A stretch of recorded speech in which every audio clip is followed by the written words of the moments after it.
Hello friends, जय हिंद। This is Deepak and welcome to deserving India. तो गाइज आज हम बात करेंगे एक बहुत ही इंपॉर्टेंट टॉपिक की, जो कि आपके एनवायरनमेंट और करंट दोनों के लिए जो है वो इंपॉर्टेंट रहेगा और आपके आने वाले एग्जाम में इसका बहुत ही बड़ा रोल जो है वो होने वाला है।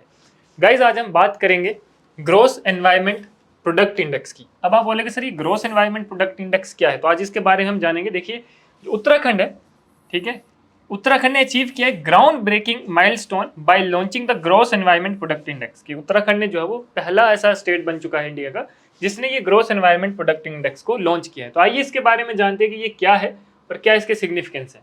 तो देखिए जो उत्तराखंड है वो फर्स्ट स्टेट बन गया है इंडिया का और ग्लोबली भी to move beyond traditional ecosystem services to include ecosystem growth, यानी कि जो भी आपका ट्रेडिशनल इकोसिस्टम सर्विसेज हुआ करती थी उसको जो है वो इकोसिस्टम ग्रोथ में जो है उसने एक तरह से मतलब कि स्टेप इन कर दिया है। ठीक है, अब देखिए जो अनिल प्रकाश जी हैं, ठीक है, जो कि फाउंडर हैं Himalayan environmental studies and conservation organization के, उन्होंने जो है इस इंडेक्स को क्रिएट किया है, यानी कि इस इंडेक्स को आउट किया है, इसके बारे में जो है वो बताया है। तो ये नाम आपने जरूर याद रखना है, कई बार ये नाम जो है वो आपके एग्जाम में पूछा जाता है। उसके बाद इनका गोल जो है वो क्या है, to develop a formula as understandable and widely accepted as the gross domestic product formula. ठीक है, जो कि जीडीपी के लिए होता है, वैसे एनवायरनमेंट के लिए कैसा फॉर्मूला जनरेट करना, बनाना जो कि इजिली अंडरस्टैंडेबल है और वाइडली जो है वो एक्सेप्टेड है। तो ये जो ग्रोस एनवायरनमेंट प्रोडक्ट इंडेक्स है ये बेस्ड है 4 पिलर्स पे। वो 4 पिलर कौन कौन से हैं?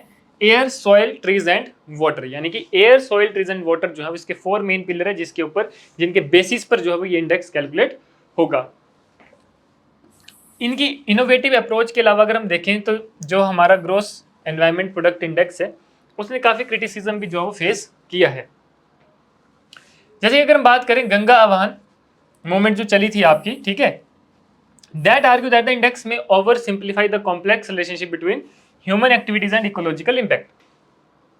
कि इनका कहना है कि ये जो आपका इंडेक्स है ये क्या करता है कि एक कॉम्प्लेक्स रिलेशनशिप पैदा करेगा किसके बीच में? ह्यूमन एक्टिविटीज और जो इकोलॉजिकल इंपैक्ट है इनके बीच में। और इन्होंने कहा था कि it suggest that activity should be categorised and regulated based, यानी कि जो भी एक्टिविटीज है उसको कैटेगराइज करना है एंड रेगुलेट करना है based on their environmental impact to avoid justifying potential ecological damage. कि अगर इस तरह से किया जाए तो ज्यादा बेहतर रहेगा। तो मतलब कि अगर देखा जाए तो ये इनोवेशन कहीं तो ये ठीक है, लेकिन इसका क्रिटिसिज्म भी जो है वो हो रहा है।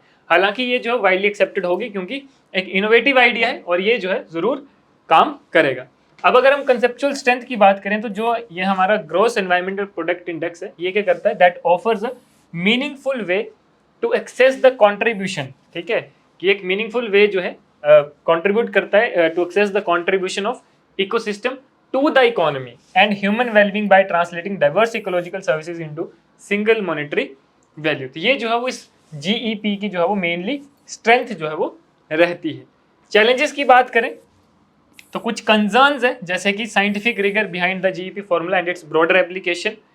उसके बाद some experts question whether the methodology is fully transparent और whether it will be applicable at a national level. कि ये जो फुली ट्रांसपेरेंट रहेगी या फिर मतलब कि ये नेशनल लेवल तक ही सीमित रहेगी। उसके बाद अगर हम बात करें तो एनवायरमेंटल साइंटिस्ट ने कंसर्न रेज किया है कि how the GEP index would account for regional differences and challenges. कि ये जो जीईपी इंडेक्स रहेगा ये किस तरह से रीजनल डिफरेंसेस और जो रीजनल लेवल के चैलेंजेस है उसको ओवरकम करने में हेल्प करेगा। तो कुछ ऐसे कंसर्न्स जो है वो वेरियस एनवायरमेंटल एक्सपर्ट्स ने, साइंटिस्ट ने जो है वो उठाए हैं। तो इसके बारे में अभी और विस्तार होगा और फिर उसके बाद जो है वो नेशनल लेवल पे या वर्ल्ड लेवल पे इसको जो है वो एक्सेप्ट किया जा सकता है। तो ये बहुत ही बढ़िया बात है और ये बहुत ही एक इनोवेटिव और एक प्राउड की मोमेंट है उत्तराखंड के लिए भी और इंडिया के लिए भी। ठीक है गाइस, तो ये था आज का हमारा टॉपिक। ठीक है, तो ये आपके एग्जाम में जो है वो जरूर पूछा जा सकता है। जो नेम है वो आपको याद होना चाहिए, ठीक है, और क्या है इसकी सिग्निफिकेंस ये भी आपको पता होना चाहिए। क्लियर गाइस, तो ये आज का टॉपिक। ऐसे और टॉपिक्स के साथ हमारे साथ बने रहें। कल मिलते हैं कुछ और नए फैक्ट फिगर एंड इन्फॉर्मेशन के साथ। तब तक के लिए धन्यवाद। जय हिंद।